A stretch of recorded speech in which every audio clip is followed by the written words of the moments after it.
pada tanggal 28 sampai 30 Agustus 2025, Indonesia diguncang gelombang kerusuhan besar-besaran.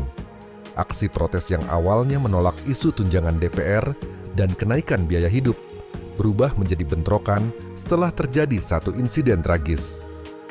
Seorang pengemudi ojek online bernama Afan Kurniawan, 21 tahun, tewas dilindas kendaraan taktis Brimob. Publik marah besar. Dalam hitungan jam, demo meluas jadi kerusuhan nasional. Selama periode 25 Agustus sampai 1 September 2025, tercatat 10 orang tewas, 3.337 ditangkap, 1.042 luka-luka, serta 60 kasus kekerasan terhadap jurnalis, dan situasi di berbagai kota masih dalam status siaga 1.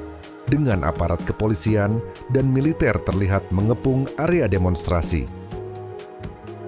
Dengan kerusuhan yang makin luas, muncul pertanyaan besar. Apakah Indonesia akan masuk ke darurat militer? Darurat militer berarti sipil kehilangan kendali. Militer yang ambil alih. Hak warga dibatasi, media disensor, penahanan bisa dilakukan tanpa pengadilan. Namun, hingga kini pemerintah menegaskan belum ada rencana itu. TNI hanya mendukung Polri, bukan mengambil alih. Menurut UUD 1945, Pasal 12 dan Perpu Nomor 23, Tahun 1959, Presiden bisa menyatakan keadaan bahaya dalam 3 tingkatan. Darurat sipil masih dikendalikan pemerintah sipil. Darurat militer terjadi ketika sipil gagal, maka TNI ambil alih. Keadaan perang terjadi ketika ada serangan militer asing atau perang terbuka.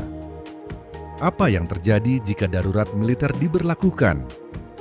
1. Pengambil alihan kekuasaan sipil oleh militer. Begitu darurat militer ditetapkan, kekuasaan untuk menjaga keamanan dan ketertiban tidak lagi di tangan pemerintah sipil, kepala daerah, polisi, melainkan diambil alih langsung oleh militer. Artinya, militer bisa menentukan kebijakan keamanan tanpa harus melalui mekanisme sipil biasa.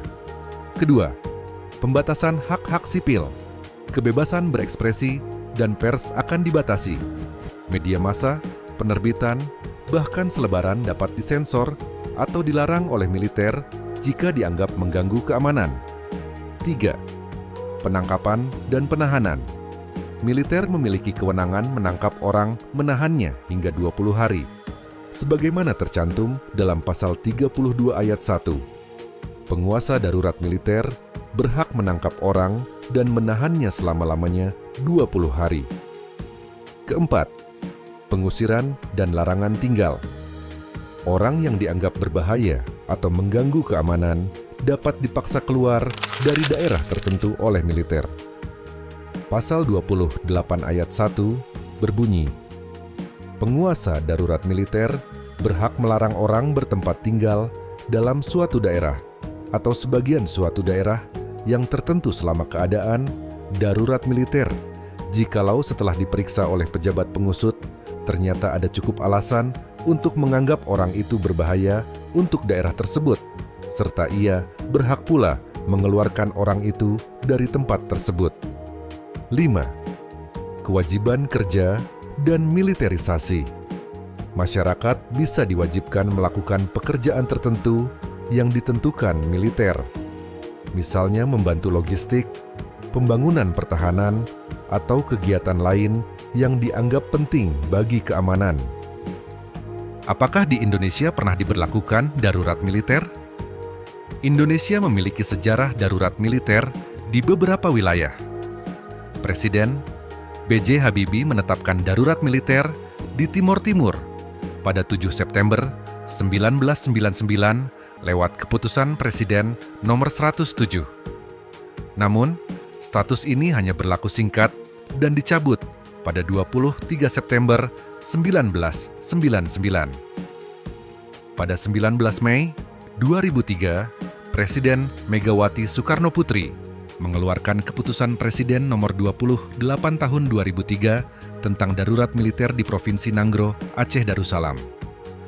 Kebijakan ini diambil untuk menghadapi Gerakan Aceh Merdeka atau GAM yang menuntut pemisahan diri dari Indonesia. Darurat militer bukan sekadar istilah. Ia adalah kondisi ketika negara benar-benar darurat dan sipil kehilangan sebagian besar kebebasannya. Karena itu, langkah ini hanya boleh diambil sebagai jalan terakhir, bukan pilihan utama. Kalau menurut kamu, apakah Indonesia berpotensi masuk darurat militer dalam waktu dekat? Tulis pendapatmu di kolom komentar. Jangan lupa like, share, dan subscribe untuk konten sejarah dan politik lainnya.